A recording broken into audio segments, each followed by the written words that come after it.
اوتوا الکتاب یردوکم بعد ایمانکم کافرین۔ یہ آیت کریمہ کب نازل ہوئی؟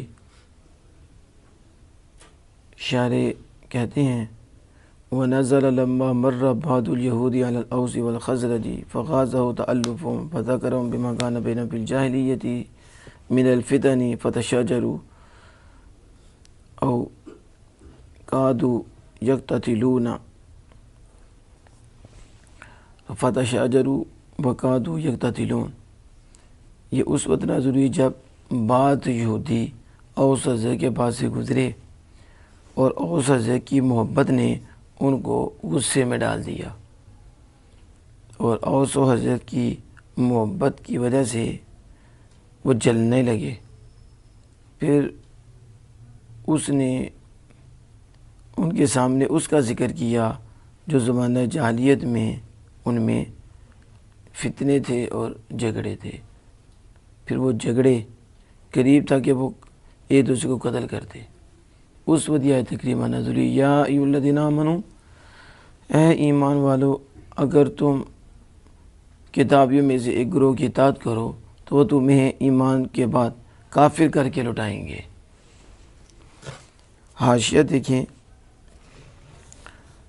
جب بعد یہود گزرے آخر تک، وہ شاذ بن قیس، وہ یہودی شاذ بن قیس تھا اور اس کے اصحاب اور اس کے ساتھی، یہ مسلمانوں کے دونوں گروہوں کو دیکھ کر کہ وہ آپس میں محبت کر رہے ہیں جل کے، تو بس مسلمانوں کو دیکھ کر کافر جلتے ہیں۔ کون جلتے ہیں؟ جب مسلمان متحد ہوتے ہیں تو جلتے کون ہیں؟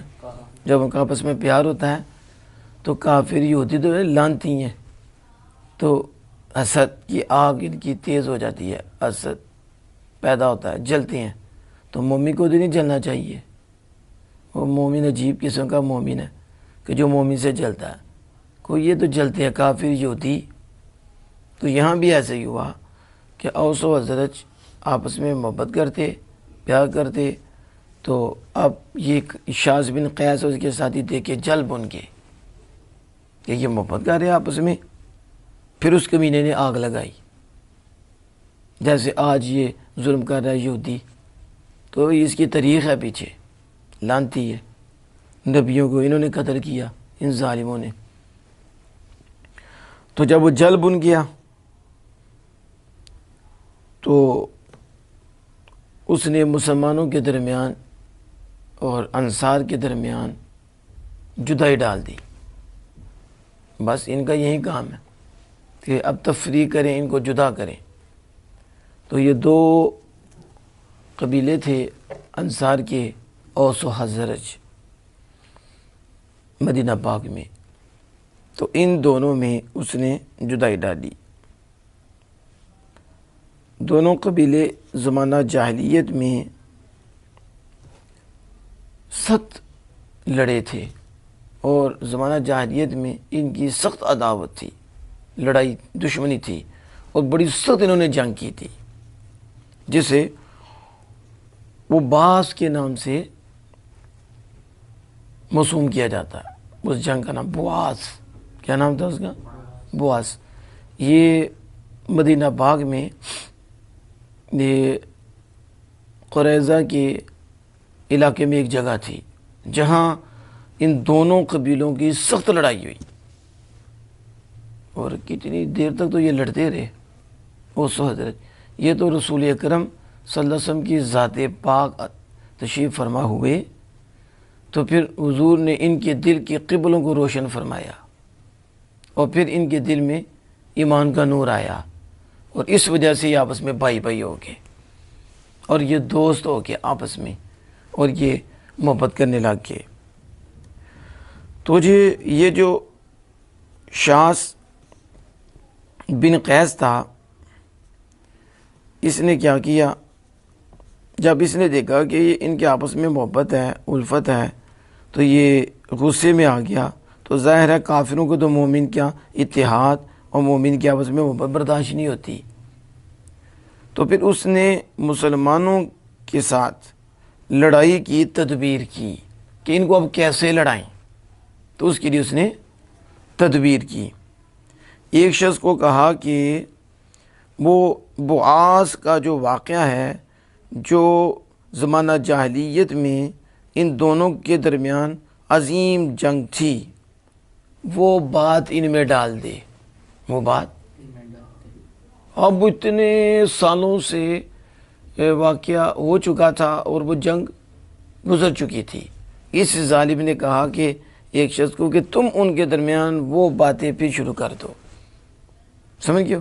تیلی لگانی ہو تو پھر کس طرح لگائی جاتی ہے؟ دیکھو یہودیوں کے کام۔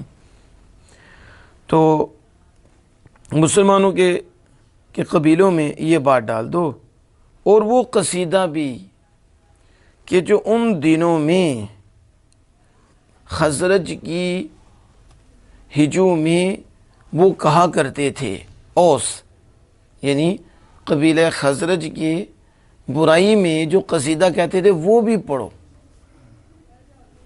وہ بھی ان میں۔ تو وہ قصہ اس نے پڑھا۔ اس تدبیر کے ساتھ مسلمانوں کے درمیان جنگ واقع ہو گئی۔ جب اس نے آ کے بتایا کہ تمہارا تو اس طرح جو خزرج جو ہے، اوس جو ہے تمہارے خلاف اس طرح تھے، اس طرح لڑائی ہوئی اور خزرج کی، تو پھر وہ قصیدے پڑھے تو ان میں پھر خون کھولنے لگا، اور دونوں قبیلے مسلمانوں کے انصار کے وہ دونوں اوس و خزرج آپس میں ٹکر کے یہ تیلی اور آگ اس نے لگائی۔ پھر نبی مکرم فخر دو عالم صلی اللہ تعالی علیہ وآلہ وسلم نے اس جنگ کو دور فرمایا۔ آپ تشریف لے آئے کہ تو اب تو تم نے ہمیں ماننا ہے، تم نے اللہ اس کے رسول کو ماننا ہے۔ تو جب حضور نے آ کے ان کو سمجھایا تو وہ لڑائی سے باز آئے، تو پھر ایک دوسرے کے چومنے لگ گئے کہ یہ تو شیطان کا حملہ تھا، یہ ہوتی شیطان ہے نا، تو اس شیطان کا حملہ تھا، یہ تو ہمیں قتل کرانے لگا تھا اور فساد پھیلانے لگا تھا۔ تو یہ تو اللہ کا شکر ہے کہ رسول اکرم صلی اللہ علیہ وسلم ذات پاک تشریف لائے اور ہم بچ گئے۔ تو اس اللہ میں ایمان والوں کتابیوں میں سے ایک فریق کی اگر تم پیروی کرو کہ مانو، وہ یہودی وہ کہ مانو، تو وہ تمہیں کافر کر کے ایمان کے بال اٹھائیں گے، تمہارا ایمان ہی جاتا رہے گا۔ آپ سمجھ آ گئی؟ تو یہ تھا اس کا پس منظر۔ واللہ تعالی اعلم بالصواب۔